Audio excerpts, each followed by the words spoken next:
We're anticipating that North Carolina's defense is going to have to look a bit different this year. What exactly is that going to play out like? Let's get into it.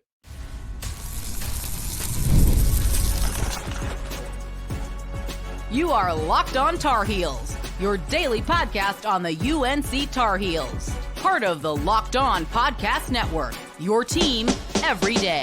Hey there, what's up? It's Thursday, October 10th, 2024. Welcome into the Locked On Tar Heels podcast. It's the only daily North Carolina show out there. I'm your host, Isaac Shaden. We're joined today, as we are every week, by our good buddy, Coach Bill Robinson, the head coach of the Milligan University Buffaloes basketball team, who's just about 2 weeks away from kicking off their season, and a 2-decade veteran of the Carolina Basketball School with his brand new book out, Carolina Basketball School. Make sure, folks, that you go check it out with great stories from all his years of working that camp. And you're joining us at the place to get your Tar Heels content every single day. It's all part of the Locked On Podcast Network, your team every day. We want to thank you for making us your first listen or watch, and remind you to, all you everydayers, thank you for joining us, and remind you as well that if you're not part of the Locked On Tar Heels Discord, we'd love to have you there. But if you are, welcome in. We're so glad to have you. And all you Locked On Tar Heels insiders, welcome to you all as well. Let's get after it. Today's episode is brought to you by FanDuel. Place your first $5 bet and you'll get started with $200 in bonus bets, guaranteed. Visit FanDuel.com to get started. Coach, a little, pull back the curtain. We're actually recording this on Wednesday around lunchtime. As we record this, the Hurricane Milton hasn't yet hit Florida, but we anticipate it doing so between now and when this episode will air and when you listen to or watch it. And so we want to send our thoughts and prayers to all of those who will be affected by that. Hope that you have already found safety. And we are praying for you, as well as all those who are continuing to pick up the pieces, by the way, from Helene. We know that is very much still an issue as well. So lots going on in the southeastern part of our country, and we continue to think and pray for that. Coach, a fun conversation today. We're going to start off with a mailbag question that's going to get into some of what Carolina might do defensively. We're going to look again at the tempo conversation. This is a massive expectation for this year, is how Carolina is going to have to run probably to succeed.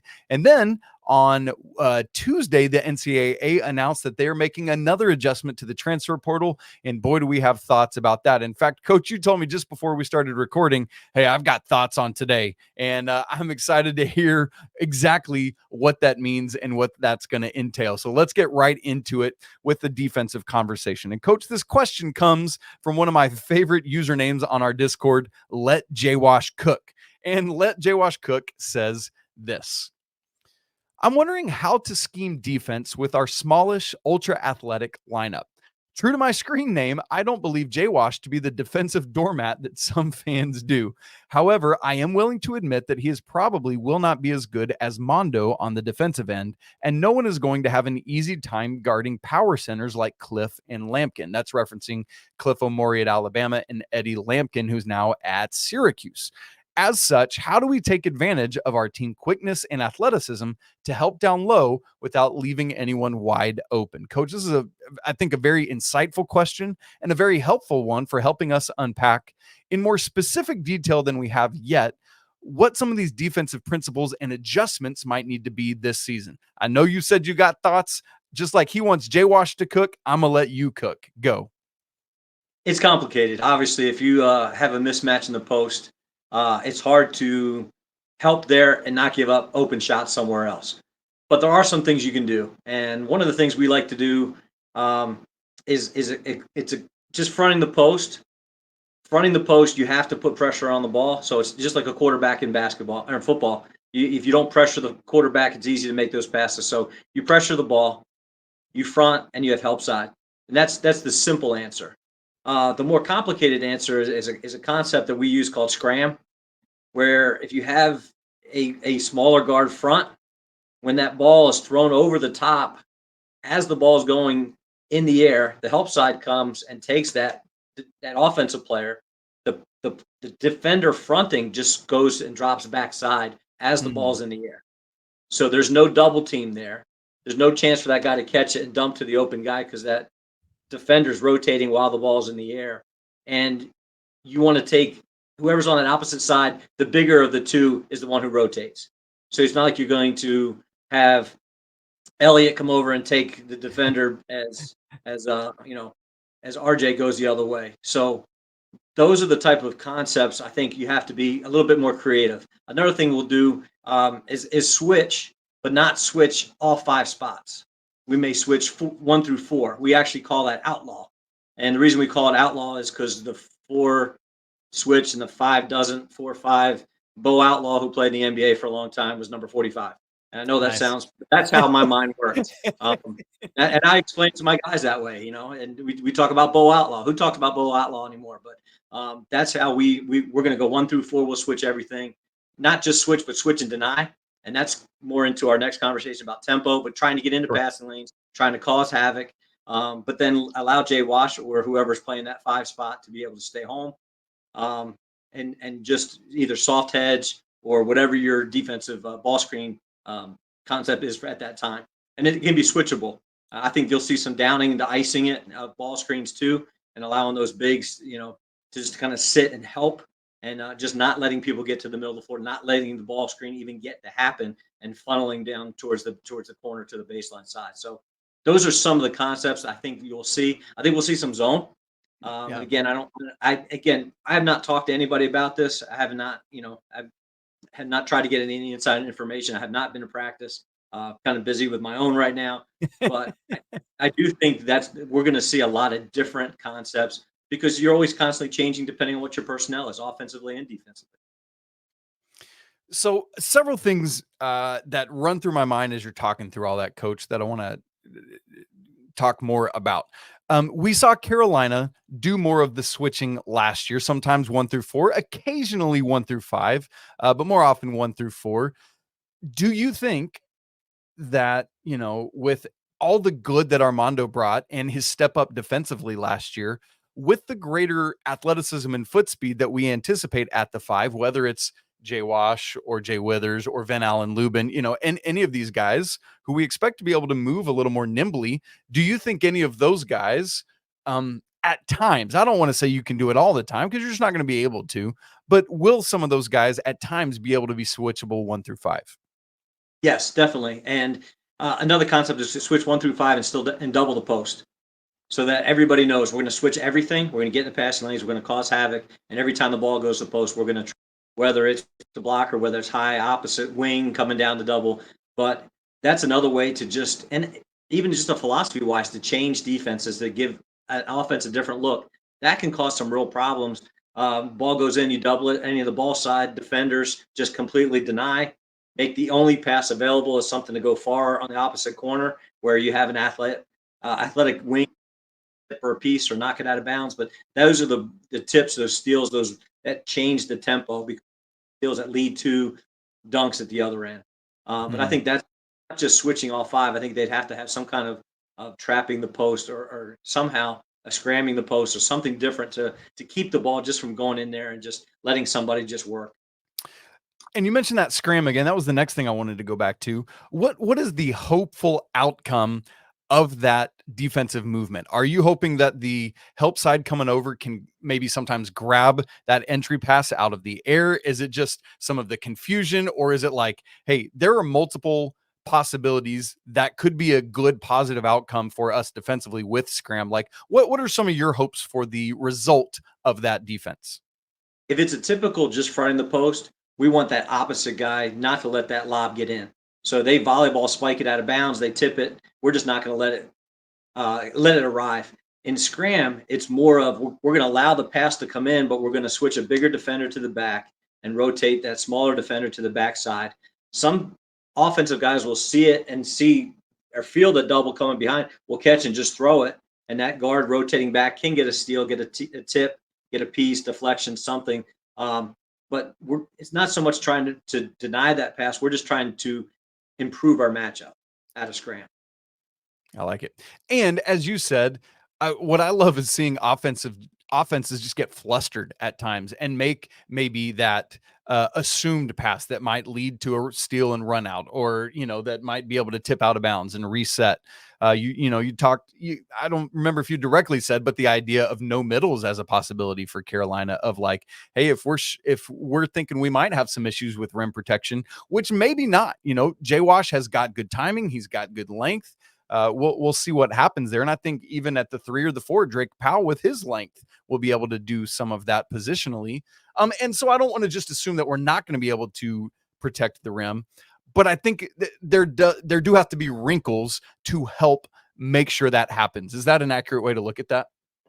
Exactly. And Carolina's had such great defenders and been able to dictate at both ends of the floor, but especially the defensive end. With this group, it may be a type of group where they just try to get people off balance, to slow people down, to not know exactly what they're doing. One of the things we like to do is after a made basket, show zone, and 2 passes in or 10 seconds in the shot clock or whatever, switch and go man.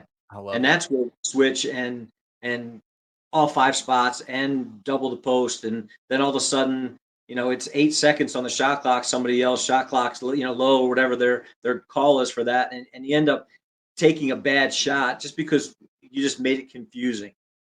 So that's something we do a lot, especially when we don't feel like we have maybe the size to compete. Now, we're not going to have to do that as much this year as we have in the past, but we'll still do that. Just a philosophy-wise, just, hey, we're just going to get people out of what they like to do. Yeah. And if you can get people off of their offensive autopilot, then that puts you in a good place, and could be a win for Carolina this year, who, let's remember, everyone, found much of their identity and success on the defensive end of the floor last year. Can they do so again this year, albeit with a different kind of look and personnel at times? And a big part of that is going to be the ability to utilize their athleticism, the ability to run, as Coach alluded to a little bit ago, which is going to lead right into our next conversation, where we want to look at and acknowledge the tempo that Coach Davis has been talking about, mentioned in his press conference last Friday. We've talked about it on the show some this week, but now we want to turn our attention to looking at it from a coach's perspective. What are the ways that Carolina is going to have to be able to prepare and to practice and to get ready to run like crazy? Coach Rob will fill us in on his insights on that coming up in just a second. Right after I tell you about Game Time. Going to live events is the absolute best. As we're here in the fall, man, it's my favorite time of the year to get to a football game where you don't have to quite bundle up yet, but it's a little cooler. Maybe you could wear shorts, but long sleeves or something like that. And now we're about to get to basketball games as well. Y'all, it is such the perfect time of year, and I want to make all new great memories this college sports season. And one of the best ways to get tickets is with Game Time, because Game Time has a new feature called Game Time Picks that makes it even easier to get your favorite tickets for these live events.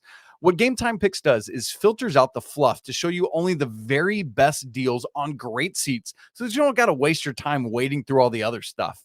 So whether it's Game Time ticket coverage, or the lowest price guarantee, or the panoramic views from the seat in your app, Game Time has got you covered. Carolina's hosting Georgia Tech this weekend. I found seats on the Carolina sideline for as low as $35, but there's lots of other great seats right there as well. In fact, on the north sideline, there's also 10% off some seats that are in section 103, row FF, bringing it down to $32. So take the guesswork out of buying tickets with Game Time. Download their app, create an account, and use code LOCKEDONCollege for $20 off your first purchase. Again, create an account and redeem code LOCKEDONCollege for $20 off. Terms apply. Download the Game Time app today. What time is it? It's game time. Part of what any good coach is able to do is utilize the strengths that they have on a given roster with their given skill sets and everything about it. North Carolina in the Hubert Davis era has not necessarily chiefly prioritized tempo, at least in the same way that Roy Williams often did. I had mentioned earlier this week, in the Roy Williams era, Carolina would finish top 10 in KenPom adjusted tempo 6 different times, 3 of which, by the way, were in the Ty Lawson area, which is wild. And, in the Hubert Davis area, they've been in the 30s, the 40s. One year they were in the low 90s. But it seems like this year, at least the plan, and with what Coach Davis is saying, is that we want to ratchet this tempo up. He said in his press conference, I want to be the fastest team in the country from free throw line to free throw line. Coach Rob, it's one thing to say that. As you well know, my friend, it is a whole other thing to actually make it happen. From your seat as a head coach, what does it take to pull this off? First thing you have to do is you have to be in great shape. I think you've seen from the practices the tempo that they're playing is a direct reflection of the type of condition that they are in. They've got great athletes that like to get up and down the floor. The second thing is the mentality. You can talk all you want about wanting to play fast, but there's got to be that. And Coach Williams, this is one of his favorite terms, sense of urgency. You got to play with that sense of urgency. Everybody can play down, 2 with 3 seconds left, and you're busting the ball up the floor. That's the type of urgency you have to play, regardless of what the score is. So you've got to ignore maybe what the situation is, especially early in the game. Coach Williams was taught by Dean Smith never to look at the score. The guys don't need to look at the score. That doesn't matter. You're still playing fast. Don't play the situation. Play the game. And those are the type of things I think that they're working on a daily basis. You also have to have great depth. So your guys aren't going to go out there. You're not going to have guys playing 38, 39 minutes a game. Not if you're going to be the fastest team in the country. So you have to have at least an 8, 9, hopefully a 10 rotation deep lineup so you can continue to run bodies in there. I think RJ is still going to play a ton of minutes, but I don't see anybody else playing 30 minutes a game. I think RJ will, but I don't know if anybody else will because I think they're going to continue to play fast. They're going to need lots of guys to get in there, and I think it's a whole lot more fun to play. In my opinion, I think the last thing is you have to have a buy-in. Everybody's got to buy in. They can say whatever they want, but their body language shows that their commitment to it daily shows. And you've got to get guys that say, okay, if coach wants to play it this way, then we've got to buy into that same system. Coach, let's look more at the depth piece of that because that's my big question mark. In Hubert Davis's 3 years, the Tar Heels have been 348th, 360th, and last year 332nd in the nation in percentage of bench minutes played. And each year, Coach Davis has talked about wanting to utilize more of his bench and his depth. But to me, it stands to reason that if you truly want to run at the pace you're saying you want to, you have no choice but to utilize this depth or you will have no legs by mid-January. Do you think, what's to make us truly think that for the first time, Coach Davis legitimately will use his depth on a consistent basis? I know why I believe he will, because he told me he will. That was one of the conversations we had this summer. We were just talking about his freshmen and how excited he was about the new guys coming in. And he just said they're going to play. They're going to play a lot. And the guys that are returning, they're going to play. They're going to play a lot. So that's the reason I think it is. It comes down to trust. Does he trust those guys to be able to make plays? Does he trust them to know what the system is? Does he trust that if he calls a set or he calls a certain defense that they know what to do and can execute it? And he just, at the time we talked about, he just seemed very confident that the new guys were going to be at the place mentally, physically, when the season started to be ready to play right away. In the past, we've talked, well, if this guy might come around, he might, get in rotation by January, February. I think he really believes that when the flag drops and the season starts, that those guys are going to be ready to go from day one.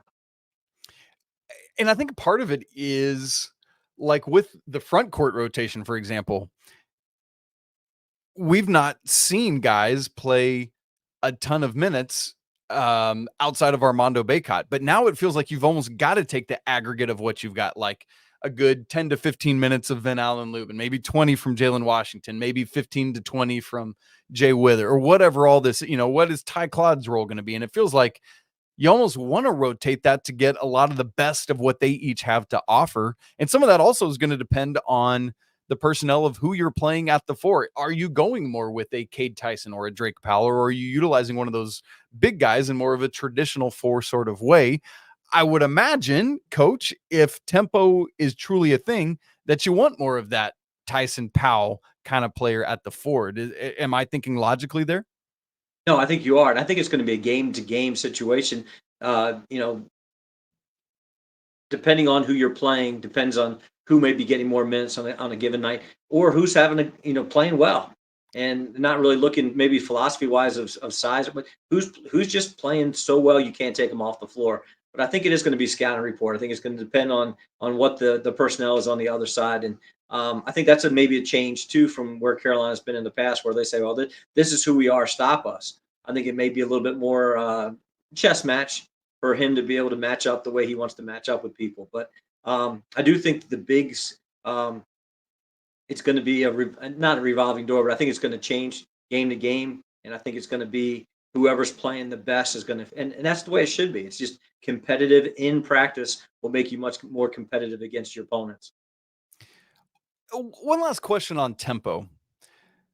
What are some of the specific logistics that people might not catch? And here's what I mean by that. I think back to the Luke May shot at FedEx Forum, which Carolina will be back in for the first time since then on Tuesday. But one of the intricacies of that play was immediately getting the ball out of bounds. I believe it was Kennedy who got the ball quickly out of bounds, grabbed it out of the net, out of bounds into Theo before John Calipari had a chance to even think about calling timeout, to get the floor up the ball quickly, who could then shovel it off to Luke for the shot.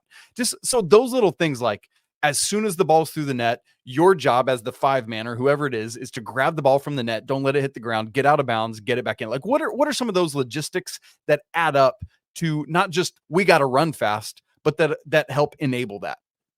Yeah, well, people don't really understand. It's an organized chaos. It's an organized tempo. It's not just random, hey, let's go run fast. That doesn't get it done. There are drills that they run, transition drills that they run that are designed to learn how to get the ball out of the basket quickly, out of bounds, and into a guard's hands as quickly as possible. They practice it. It's not something they talk about. They actually work on it. And then even in a play like that, it was designed obviously to get the ball in quickly and in that case they're just making a play. But they've done it in practice. They've been in those situations. They've worked on their end game situations, and it just made it seem like probably slow motion. For May to be able to get that shot and knock that. He didn't look nervous. He didn't look hurried. He knew the situation and made a shot. It's got to be something they work on a daily basis, from the tempo, the talk about. They never want a guard taking the ball out of bounds.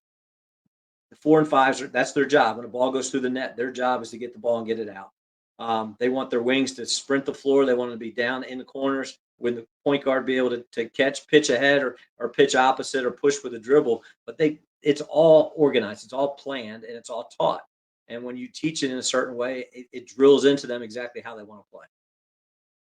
I'm wondering if we'll even see the reintroduction of some secondary this year, Coach. That'll be a curious wrinkle to watch. We're doing a lot more secondary this year. Are you? Yeah, so yeah, that makes sense.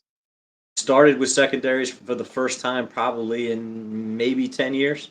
Wow. So we actually big emphasis for us this year. Okay. And that, I think that's kind of the fun of the preseason, is just not knowing what all's going to happen. And as soon as we get these games going, baby, we get to find out what it's going to be. And then Coach Rob will be able to break that all down for us. All right, folks, turning now back to the transfer portal, where on Tuesday, the NCAA announced that pending final confirmation on Wednesday, we will get yet another adjustment to the transfer portal, both in terms of start and duration. We're going to unpack that for you and give our thoughts on it coming up in just a second. Right after I tell you about FanDuel. Hey, NFL fans, you can start the season with a big return on FanDuel. It's America's #1 sportsbook. So when you get a hunch in the middle of the game, you can check out the latest stats, view live play-by-play, and so much more on the same page where you place your bets. You'll get started with $200 in bonus bets. That's guaranteed when you place your first $5 bet. How about some ACC regular season champion odds? Unfortunately, the Dukies lead the way at plus 135. Tar Heels hot on their tails at plus 370. Then Wake Forest at plus 1,000. So clearly Duke and Carolina here at FanDuel. Miami fourth at plus 1,400. Then you got Virginia, Louisville, and Clemson at plus 1,500, and it goes down from there.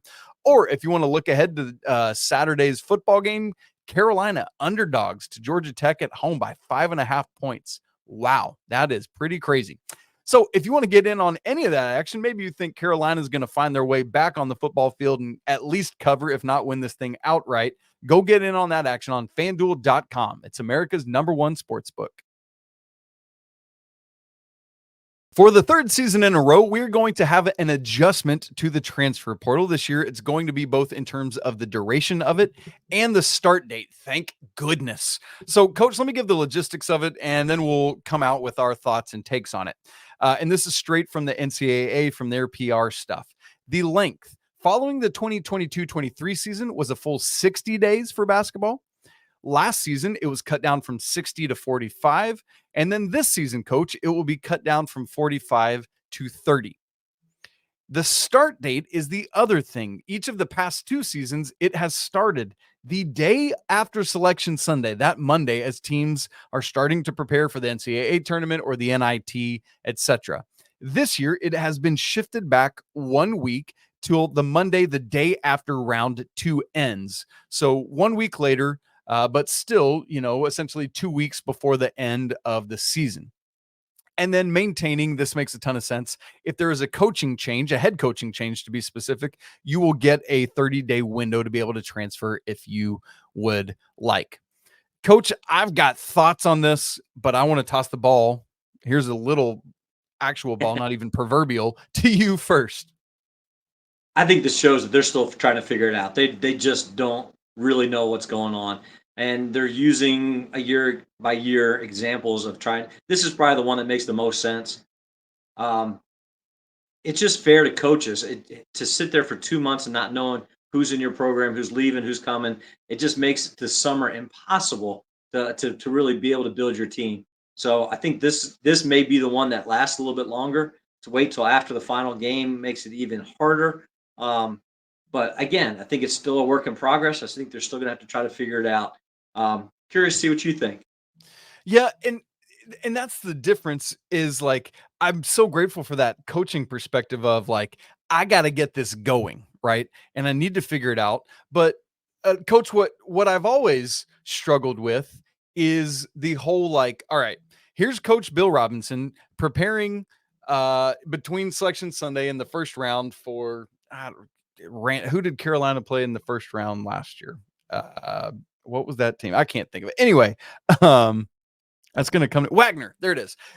You're Bill Robinson. You're preparing for Wagner and either Michigan State or who was it? Michigan State absolutely clobbered in the first round last year. Mississippi State in that 8-9 game. So you're getting ready for all three of those teams. And meanwhile, you're having to start thinking about calling Cade Tyson and whomever else is hopping in the transfer portal to start pitching to them. And how do you divide your time and your attention between all that? Thankfully, you've got 5 assistants now, so that helps a little bit. But at least at the high major level, at the D1 level.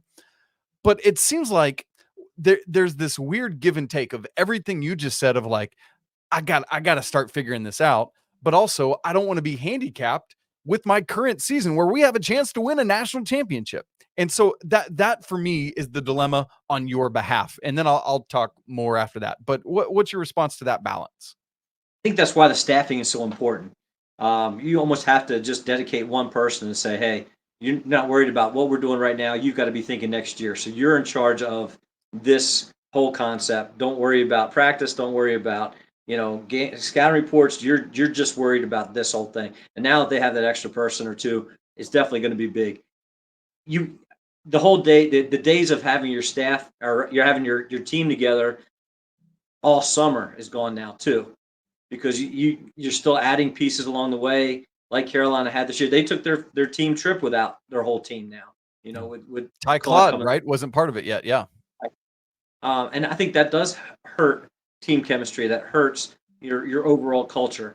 But it's one of those things. It's just this is the new world, and you've got to adapt. So if this is the way it's going to be, don't complain about it. Don't fuss about it. Let's go do. Let's take advantage of it. Let's use it to our best advantage. I think that's what that extra staffing does, and I think it just takes that role is so much more important than it ever was before. And I think is a major advocation for not even just having the 5 assistants, but also having a general manager who literally has no coaching responsibilities, because you can literally say, you go do this, who I'm looking for. We can meet for an hour here and there while I'm getting ready for tournament stuff, but then we can do it. And so I think it is silly for schools at this point in the game to not have a general manager who can do all this for you. Coach, I've been a proponent of the transfer portal opening like either the day after the national championship game, so that Tuesday, or maybe the Monday after, just to give both things their own life to live. And I know that is probably too late for what you and other coaches would want, but I like being able to separate the two things and allow them what they are. What's interesting to me about that, Coach, is with the shortening of this thing by 15 days from 45 down to 30, where are we at? We are, with where it's going to open, we are 2 weeks away from starting it after the end of the tournament. If you bumped it to starting at the end of the tournament and we've shortened it by 15 days, you're essentially ending on the same day as you already were, but allowing the tournament to live its own life and then the transfer portal to live its own life. And that's just coming at it from like more the media perspective, because I, again, fully recognize the dilemma you're in as a coach, knowing that coaches who aren't still playing are getting a leg up on you.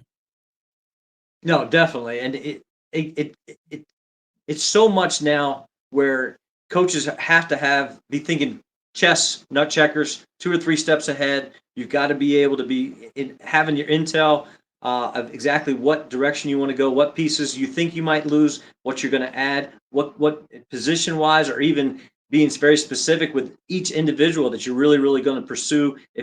And having those AAU coaches or family members that may have some tie to the program, so you may have a little bit of a heads up on who might be going to the portal without even obviously not having direct contact. You can't have that, but you can at least maybe have a better idea who might be headed that way. So all those little factors that never were in the picture before become straight to the forefront. Yeah. And that's ultimately helpful because, I think a lot of coaches are going to want to be finding the pieces who they specifically want to target rather than just casting a wide net and saying, you come and right. Like it's a whole new ballgame. I think ultimately, Coach, where you started with this whole conversation is probably the biggest truth in the whole topic that we're in right now. Is this is a move in the right direction. And it's an ongoing, living, organic thing that I think the NCAA, along with coaches and wisdom and insight, is going to still be working to figure out over the next several years. And that's just the way it is with any newish thing, especially in the current landscape where we've got the transfer portal. We're just about finished with COVID eligibility, where we've got shifting conference alignment, where we've got, with the new court rulings where we're now going to be paying players directly. Like all of this is playing a factor and a role in this. And, as we start thinking more like our contract's going to be part of this, just on Wednesday, earlier today, it was announced that the NLI is going away. National letters of intent are no more. It's all part of the same thing. And so it's all going to continue to evolve year after year after year. So I think ultimately, folks, just stay flexible. Blessed are the flexible, for they will never be bent out of shape. I heard somebody say one time. All right, Coach, that'll do it for today's show. Folks, if you haven't subscribed to Locked on Tar Heels on YouTube and on audio, please make sure you do so that you don't miss a second. Get ready for Tuesday night's game at Memphis. We will go live after that to unpack everything we've seen from it. If you have not yet bought Coach Rob's book, Carolina Basketball School, you better make sure you do that. You can buy it straight from Amazon, or you can email Coach to get it, and he'll send you a signed copy. Christmas is coming. Make a great present for a loved one, or maybe a birthday. Who knows what you got? Or heck, just get it for yourself and read it because it's a great book. All right. Also, if you haven't joined the Locked on Tar Heels Discord, we'd love to have you there. It's free to join. The link's in the show notes. And I would also invite you to come be one of our brand new Locked on Tar Heels insiders, where you get to have direct one-on-one text conversations with me, free access to all of my stats and charts and data and record books, all of that. I'm working on getting it prepped and ready for this upcoming season, and then I'll let you know when that's all set to go. Just 2 weeks free trial, and then it's only $5 a month after that to join. Want to remind you that it's always a great day to be a Tar Heel. We'll be back again tomorrow to get ready for the weekend, but until then, peace.